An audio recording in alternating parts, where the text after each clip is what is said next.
ಮಾಡಿದ್ದಾರೆ police. Case ಮುಗಿಯೋ ತನಕ gun licence cancel. ಗನ್ಗಾಗಿ ಕಾನೂನು ಹೋರಾಟ ಮಾಡ್ತಾರ ದರ್ಶನ್. ಜರ್ಮನ್ ಮೇಡ್ ಪಿಸ್ತೂಲ್ ಪಡೆಯೋದಕ್ಕೆ ದರ್ಶನ್ ಕಸರತ್ತು. ಲೈಸೆನ್ಸ್ ಗನ್ ಪಡೆಯೋದಕ್ಕೆ ದರ್ಶನ್ ಮುಂದೆ ಇದೆ ಎರಡು ದಾರಿ. ದರ್ಶನ್ಗೆ ಮತ್ತೆ ಸಿಗುತ್ತಾ ಜರ್ಮನ್ ಮೇಡ್ ಪಿಸ್ತೂಲ್? ಏಷ್ಯಾನೆಟ್ ಸುವರ್ಣ ನ್ಯೂಸ್ ನಲ್ಲಿ ಎಕ್ಸ್ಕ್ಲೂಸಿವ್ ಆದಂತ ಮಾಹಿತಿ. ರೇಣುಕಾ ಸ್ವಾಮಿ ಹತ್ಯೆ ಪ್ರಕರಣದ ಆರೋಪಿ ದರ್ಶನ್, ಎರಡನೇ ಆರೋಪಿ. ಆದ್ರೆ ಈ ಪ್ರಕರಣದ ಕೇಸ್ ಮುಗಿಯೋ ತನಕ ತಾತ್ಕಾಲಿಕವಾಗಿ ಗನ್ ಲೈಸೆನ್ಸ್ ಅಮಾನತಿನಲ್ಲಿರುತ್ತೆ. ಗನ್ ಅವಶ್ಯಕತೆ ಇದೆ ಅಂತ ದರ್ಶನ್ ಮನವಿ ಕೂಡ ಮಾಡಿದ್ರು. ಆದ್ರೆ ಅದ್ಯಾವುದಕ್ಕೂ ಸೊಪ್ಪು ಹಾಕಿಲ್ಲ. ಗನ್ಗೋಸ್ಕರ ಕಾನೂನು ಹೋರಾಟ ಮಾಡ್ತಾರಾ ದರ್ಶನ್? ಲೈಸೆನ್ಸ್ ಗನ್ ಪಡೆಯೋದಕ್ಕೆ ದರ್ಶನ್ ಮುಂದೆ ಇರುವಂತಹ ದಾರಿ ಯಾವುದು? ಪೊಲೀಸ್ ಆಯುಕ್ತರಿಂದ ದರ್ಶನ್ ಒಂದು ಮನವಿ ಮಾಡಬೇಕು.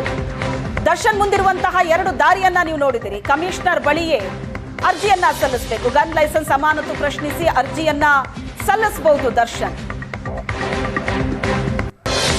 ಹೈಕೋರ್ಟ್ ನಲ್ಲಿ ಕಾನೂನು ಹೋರಾಟವನ್ನ ಮಾಡಬೇಕು. ಮತ್ತೆ ಹೈಕೋರ್ಟ್ ಮೆಟ್ಟಿಲೇರಬೇಕಾಗುತ್ತೆ. ಜಾಮೀನಿನ ಮೇಲೆ ಹೊರಗಡೆ ಇದ್ರೂ ಕೂಡ ಮತ್ತೆ ಕೋರ್ಟ್ ಮೆಟ್ಲು ಹತ್ತಲೇಬೇಕು. ಗನ್ ಲೈಸೆನ್ಸ್ ರದ್ದು ಪ್ರಶ್ನಿಸಿ ಹೈಕೋರ್ಟ್ಗೆ ಅರ್ಜಿ ಹಾಕಬಹುದು ದರ್ಶನ್. ಆ ಒಂದು ಆಪ್ಷನ್ ಇದೆ ದರ್ಶನ್. ಯಾಕೆ ಗನ್ ಬೇಕು ಅನ್ನೋದನ್ನ ಹೈಕೋರ್ಟ್ಗೆ ಹೇಳಬೇಕಾಗುತ್ತೆ ದರ್ಶನ್. ಈ ಪ್ರಕರಣದ ಎರಡನೇ ಆರೋಪಿ ಆಗಿರೋದ್ರಿಂದ ಈ ಪ್ರಕರಣದ ಕೇಸ್ ಮುಗಿಯೋ ತನಕ ಲೈಸೆನ್ಸ್ ರದ್ದಾಗಿರುತ್ತೆ, ತಾತ್ಕಾಲಿಕ ಅಮಾನತಿನಲ್ಲಿರುತ್ತೆ.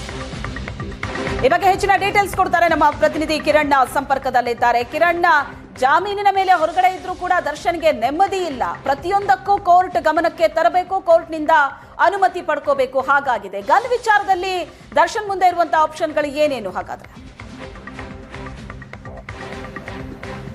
ಖಂಡಿತ ಶ್ವೇತಾ, ರೇಣುಕಾಸ್ವಾಮಿ ಕೊಲೆ ಪ್ರಕರಣದ ಆರೋಪಿಯಾಗಿರ್ತಕ್ಕಂಥ ನಟ ದರ್ಶನ್ ಬೇಲ್ ಮೇಲೆ ಹೊರಗಡೆ ಬಂದಿರತಕ್ಕಂಥದ್ದು ಮುಖ್ಯವಾಗಿ ಏನಂದ್ರೆ ತನ್ನ ಆತ್ಮರಕ್ಷಣೆಗಾಗಿ ಗನ್ ಲೈಸೆನ್ಸ್ ಅನ್ನ ಪಡೆದಿದ್ರು. ಹೀಗಾಗಿ ಆ ಗನ್ ಲೈಸೆನ್ಸ್ ಅನ್ನ ತಾತ್ಕಾಲಿಕವಾಗಿ ಸಸ್ಪೆಂಡ್ ಮಾಡಿರ್ತಕ್ಕಂಥದ್ದು. ಮುಖ್ಯವಾಗಿ ಏನಂದ್ರೆ ಬೆಂಗಳೂರು ಕಮಿಷನರ್ ಆಗಿರ್ತಕ್ಕಂಥ ದಯಾನಂದ್ ಅವರಿಗೆ ಮ್ಯಾಜಿಸ್ಟ್ರೇಟ್ ಪವರ್ ಇರುತ್ತೆ. ಹೀಗಾಗಿ ಅವ್ರ ಮ್ಯಾಜಿಸ್ಟ್ರೇಟ್ ಪವರ್ ಅನ್ನ ಬಳಸಿ ಈಗ ಗನ್ ಲೈಸೆನ್ಸ್ ಅನ್ನ ವಾಪಸ್ ಪಡ್ಕೊಂಡಿರ್ತಕ್ಕಂಥದ್ದು. ಮುಖ್ಯವಾಗಿ ಏನಂದ್ರೆ ರದ್ದು ಮಾಡೋದಕ್ಕೆ ಮುಖ್ಯವಾಗಿ ಏನ್ ಕಾರಣ ಅಂದ್ರೆ ಇವ್ರು ಕೊಲೆ ಪ್ರಕರಣದಲ್ಲಿ ಆರೋಪಿ ಆಗಿದ್ದಾರೆ. ಹೀಗಾಗಿ ಇವ್ರ ಮೇಲೆ ಸಹ ಗುರುತರ ಆರೋಪ ಇದೆ. ಸಾಕ್ಷಿಗಳನ್ನ ನಾಶ ಮಾಡಬಹುದು, ಸಾಕ್ಷಿಗಳಿಗೆ ಬೆದರಿಕೆ ಹಾಕ್ಬೋದು ಅನ್ನೋ ಮುನ್ನೆಚ್ಚರಿಕಾ ಕ್ರಮವಾಗಿ ದರ್ಶನ್ ಬಳಿ ಇದ್ದಂತಹ ಗನ್ ಲೈಸೆನ್ಸ್ ಅನ್ನ ಈಗ ವಾಪಸ್ ಪಡೆದಿರ್ತಕ್ಕಂಥದ್ದು. ಮುಖ್ಯವಾಗಿ ಏನಂದ್ರೆ ದರ್ಶನ್ಗೆ ಈಗ ಎರಡು ಆಪ್ಷನ್ ಇದೆ. ಮುಖ್ಯವಾಗಿ ಏನಂದ್ರೆ ಈಗ ತಾತ್ಕಾಲಿಕವಾಗಿ ಸಸ್ಪೆಂಡ್ ಮಾಡಿರ್ತಕ್ಕಂಥ ಗನ್ ಲೈಸೆನ್ಸ್ ಅನ್ನ ವಾಪಸ್ ಪಡೆಯೋದಕ್ಕೆ ಪ್ರಯತ್ನ ಪಡಬಹುದು. ಅದರಲ್ಲಿ ಮುಖ್ಯವಾಗಿ ಏನಂದ್ರೆ ಬೆಂಗಳೂರು ಕಮಿಷನರ್ ಮುಂದೆ ರಿವ್ಯೂ ಪಿಟಿಷನ್ ಹಾಕಿ ಮನವಿ ಮಾಡ್ಕೊಳ್ಬಹುದು. ನನಗೆ ಈ ರೀತಿ ಭದ್ರತಾ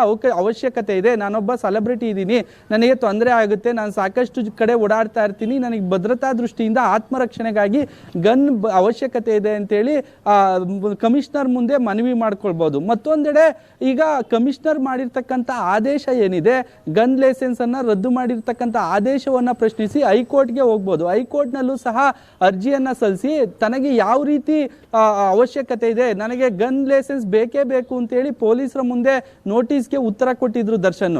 ಈ ನಡುವೆ ಹೈಕೋರ್ಟ್ಗೆ ಹೋದ ಸಂದರ್ಭದಲ್ಲಿ ಯಾವ ರೀತಿ ಅವಶ್ಯಕತೆ ಇದೆ, ನನಗೆ ಎಷ್ಟು ಅವಶ್ಯಕತೆ ಇದೆ.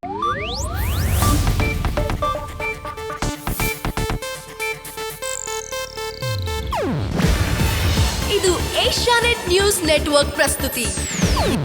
ನೀವು ನೋಡ್ತಿದ್ದೀರಾ ಏಷ್ಯಾನೆಟ್ ಸುವರ್ಣ ನ್ಯೂಸ್.